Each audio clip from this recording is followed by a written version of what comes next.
Aba! Maldita kang babae ka! Ano ba, Nay? Nasasaktan ako! Jen! Nay!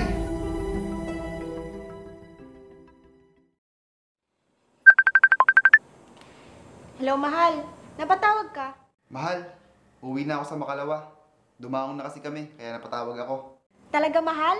Mabuti naman at napaaga ang uwi mo. Talagang sa'yo pa nagsabi yung anak ko. Intrimitida ka talaga. Oo, mahal.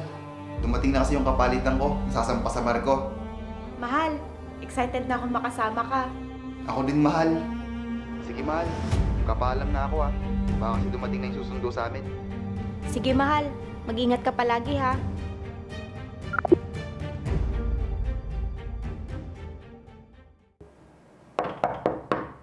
Mahal? Mahal! Sobrang namiss kita, mahal. Halika. Sabi mo, sa Makalawa ka pa darating. Di ka man lang nagsabi. Gusto kasi kitang isorpresa, kaya hindi ko na sinabi sa'yo. Oh anak, andyan ka na pala. At ligtas kang nakarating. Oo nga, Nay. Kamusta na kayo dito? Ayos lang naman kami, anak. Tara na po, Nay. Kumain na tayo. Tsaka tayo magkwentuhan. Sakto, nagutom ako sa biyahe. Tara, Nay.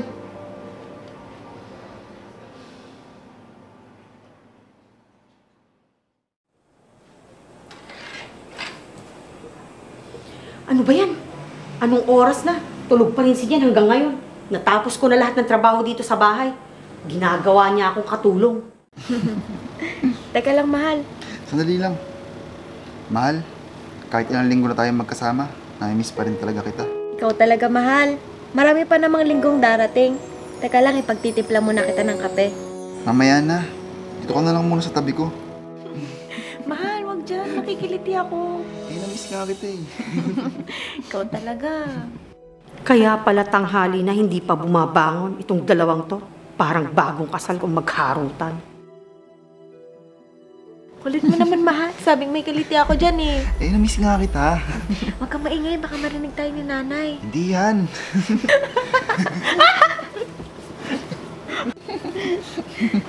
Saglit nga, mahal. Parang may nakatingin sa atin. Wala yun. Guni-guni mo lang yun. Teka nga, tingnan ko.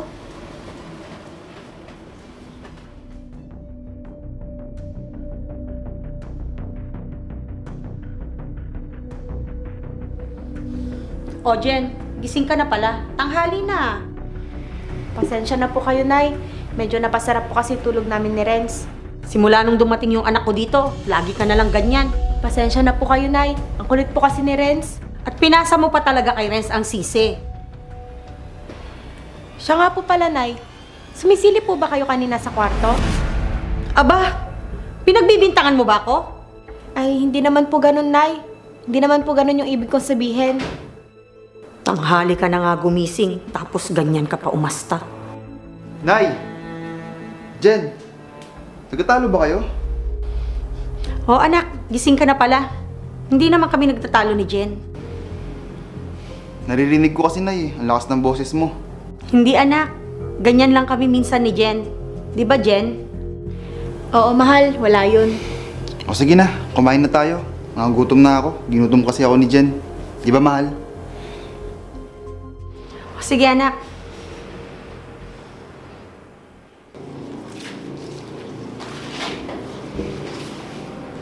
Mahal. Tara, mahal. Patulog muna tayo. Mahal, katatapos pa nga lang natin mananghalian, matutulog na naman tayo. Bakit? Ayaw mo ba? Ikaw talaga. Tara na, matulog na tayo. Tara na nga, kulit mo.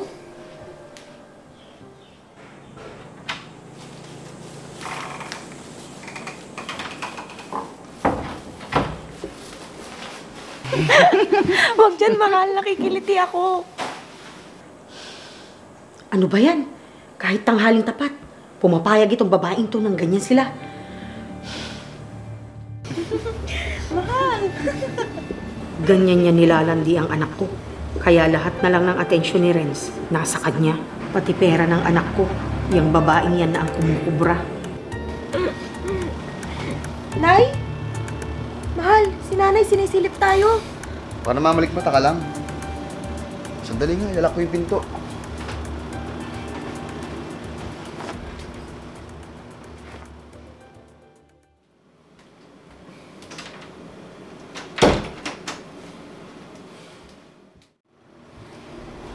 Mahal, alam mo ba simula nung dumating ka, lagi tayong sinisilip ng nanay mo dito sa kwarto.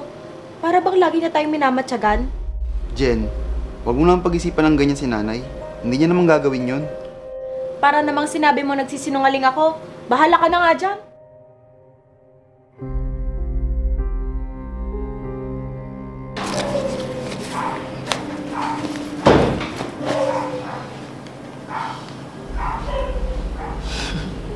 Buti nga sa'yo.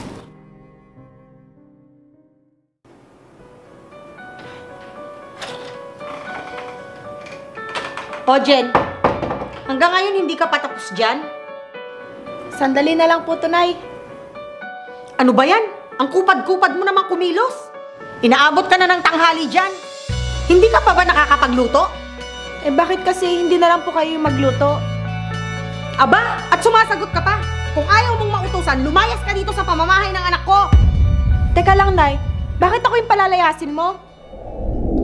Basta, tandaan mo. Hindi tayo maghiwalay. Oo, Renz. Pangako.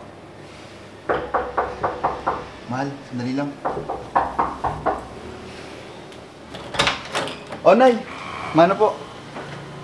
Mano po, Nay. Upo po kayo. Kamusta ang biyahe, Nay? Ayos lang naman. Anak, pwede bang dito muna ako tumira sa bahay niyo? Bakit, Nay? Eh, may sarili naman po kayong bahay, di ba? Nalulungkot kasi ako, anak. Lalo na, mag-isa lang ako sa bahay. Ganun ba? Mahal, payag ka ba na dumito muna si nanay? Oo, mahal. Ayos lang sa akin yon. Mahal ko yung mga taong mahal mo, lalo na si nanay.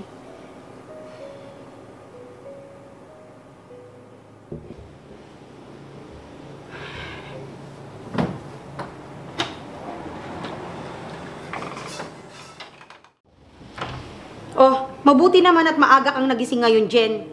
Opo, Nay. Para naman mapaghandaan ko ng agahan si Renz habang hindi pa siya nakakabalik ng barko. Para ano? Para bumilib na naman sa'yo yung anak ko? Para ikaw na naman ang bida? At maitsapuera na naman ako? Nay, hindi po ganyan ang nasa isip ko. Asawa ko po siya kaya dapat ko lang siya pagsilbihan. Bakit ngayon mo lang naisip yan? Kung kailan malapit na siyang bumalik ng barko? Lahat po ba ng kilos ko dito sa bahay, lagi niyo pong tinitignan? Oo, dahil alam kong pera lang ang habol mo sa anak ko. Ikaw pa ang mas nakikinabang sa pinagpapaguran ng anak ko. Kaya nagbabait-baitan ka sa kanya dahil nilalayo mo yung loob ng anak ko sa akin? Ang sama naman po ng tingin niyo sa akin. Oo, dahil sa una pa lang, ayaw ko na sa'yo. Kung ayaw niyo sa akin, mas ayaw ko din sa inyo.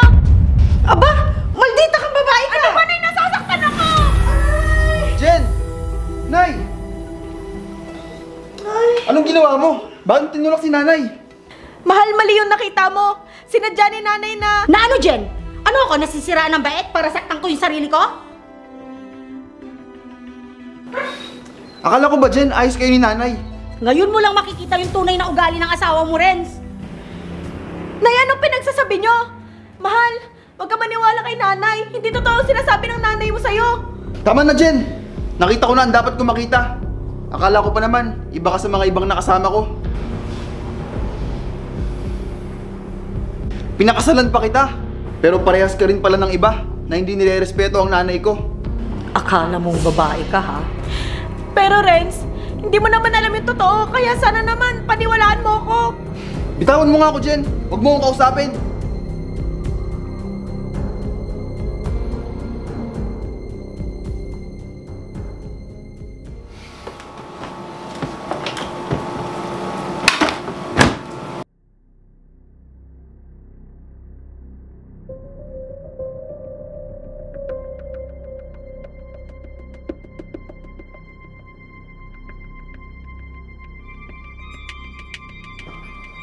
Hindi ka mananalo sa akin. Mas naniniwalang anak ko sa akin. Hindi ako papayag na ikaw ang makikinabang sa pinagpaguran ng anak ko. Dahil tandaan mo, asawa ka lang, nanay ako. O anak, sige, palayasin mo na tong babaeng to. Mahal, anong ibig sabihin nito? Sige, lumayas ka na.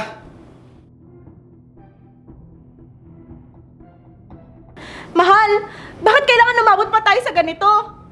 Maniwala ka naman sa akin, oh. Oo, kaya lumayas ka na, Nay. Ha? Anong sinasabi mo, Renz? Alam ko na ang totoo.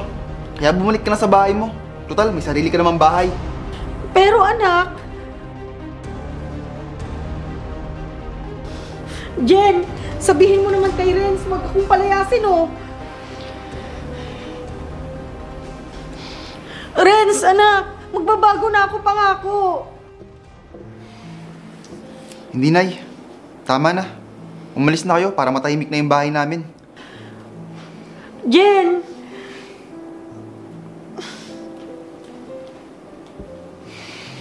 Renz, paano mo nalaman? Kulit mo naman, mahal. Sabing may kiliti ako dyan, eh. Eh, namiss nga kita. Huwag kang maingay, baka marinig tayo ni nanay. Hindi yan.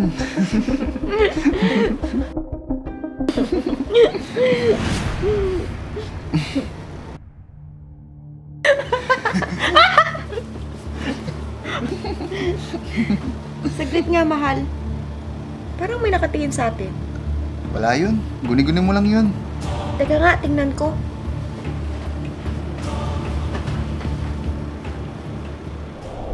Basta. Mamaya na natin pag-usapan. Ang importante, nalaman ko ang totoo. Maraming salamat, mahal.